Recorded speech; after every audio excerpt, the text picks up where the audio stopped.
الرحيم هل أتاك حديث الغاشية وجوه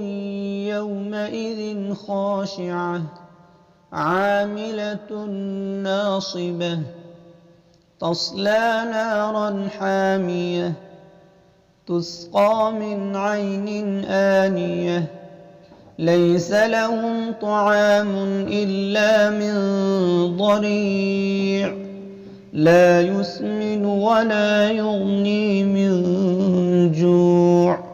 وجوه يومئذ ناعمة لسعيها راضية في جنة عالية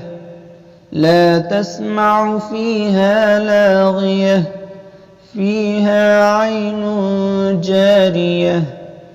فيها سرر مرفوعة وأكواب موضوعة ونمارق مصفوفة وزرابي مبثوثة أفلا ينظرون إلى الإبل كيف خلقت وإلى السماء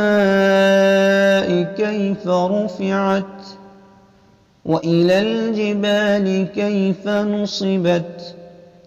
وإلى الأرض كيف سطحت فذكر إنما أنت مذكر